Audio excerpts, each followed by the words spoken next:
आपने सबसे पहले घबराना नहीं है।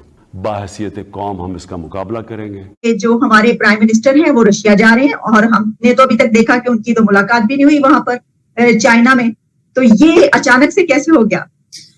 इसमें मुझे कोई ज्यादा इस पे वजन नजर नहीं आता, क्योंकि खान साहब का जो ट्रिप चाइना का है उसको भी मैं कई एंगल से देख रहा हूँ। कर्जा मांगने के लिए तो शायद कामयाब हो। एज ए प्राइम मिनिस्टर इतना मैं समझता हूँ सक्सेसफुल नहीं था।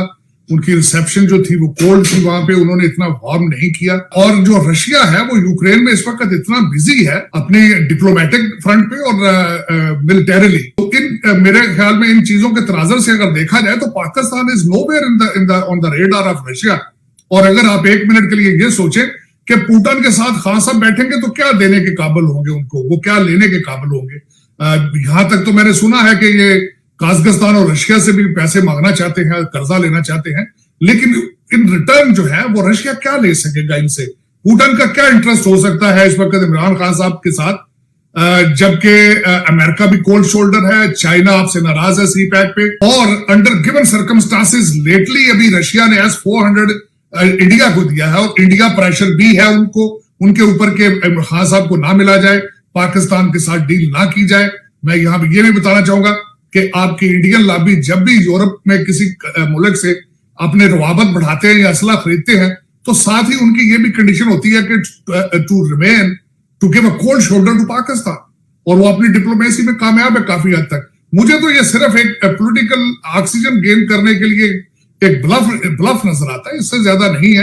अब देखते हैं, एक महीना भी तो बड़ा शॉर्ट पीरियड है कि इसमें खान साहब ने जाना वहां पे, तो क्या देंगे, एक्सचेंज क्या होगा, क्या मेरा पैसे लेने के लिए तो जा सकते हैं मांगने के लिए, लेकिन देंगे क्या इन रिटर्न, ये एक क्वेश्चन मार्क है।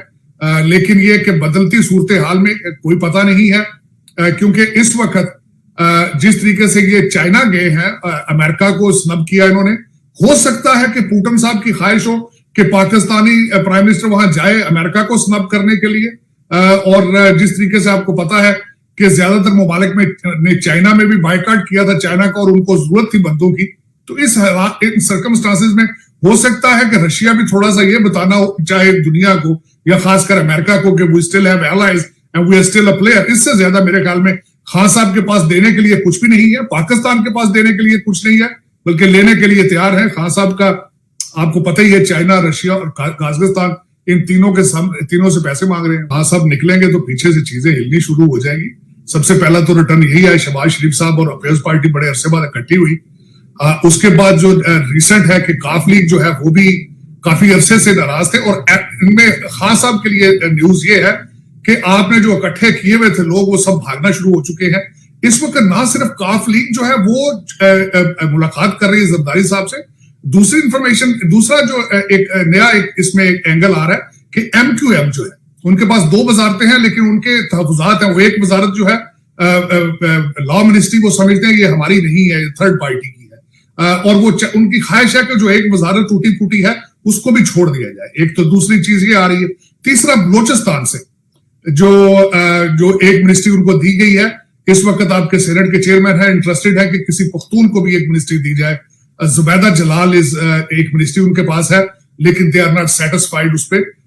और बलोचिस्तान के हालात भी जिस तरह आपको नजर आ रहे हैं, तो ये जो लोग टूटे बैसाखियों पे खड़ी गवर्नमेंट थी और बैसाखियां अब हिल रही हैं, लेकिन ज्यादा इसमें मैंने शायद आपके सेगमेंट में, आपके वीलॉग में ही कहा था कि जिस तरीके से इन्होंने स्टेट बैंक ऑफ पाकिस्तान का जो लॉ पास कराया था, अगर पाकिस्तान के सियासी फ्यूचर या सियासी हालात को समझना हो तो वो जिस तरीके से पास हुआ था किसी तीसरी ताकत के जरिए, वो समझना बड़ा जरूरी। उसको देखें तो पाकिस्तान के करंट हालात और पाकिस्तान का मुस्तकबिल उसमें नजर आ जाता है, क्योंकि मैं समझता हूं कि पाकिस्तान में 3 पार्टियां नहीं है, चौथा एक एलिमेंट भी है।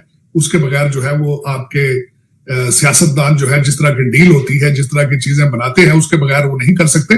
तो अपोजिशन एक कमजोर तरीन अपोजिशन थी।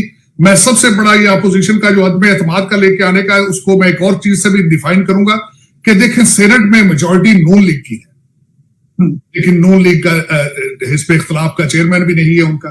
किस तरीके से चीजों को मैनेज किया जाता है, मैनिपुलेट किया जाता है, ये जो जब तक, तभी तो आप पाकिस्तान की आपकी डेमोक्रेसी को भी हाइब्रिड कहा जाता है, रजीम को भी हाइब्रिड कहा जाता है। तो अपोजिशन बिल्कुल कमजोर है।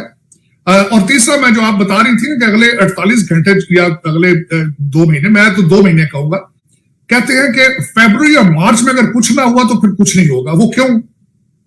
कहते हैं आगे गर्मियां आ जाएंगी, उसके बाद लोग बाहर नहीं निकल पाएंगे। तो आप तो मौसमों के हिसाब से आपकी गवर्नमेंटें चल रही है, मौसमों के हिसाब से आपका फ्यूचर डिस्कस हो रहा है। तो कहते हैं कि फरवरी मार्च के बाद गर्मी इतनी हो जाएगी कि कोई भी तहरीक जो है वो चल नहीं सकेगी, ना मार्च हो सकेगा। तो वाकई आपकी बात ठीक है, 60 डेज आर वेरी इंपॉर्टेंट। इन 2 महीनों के अंदर ही जो कुछ करना है। और इस तोड़ जोड़ में देखें कि एटीएम खुलती हैं या फिर इस पे काले चलती है। ये 2 अवामल जो है वो चलेंगे।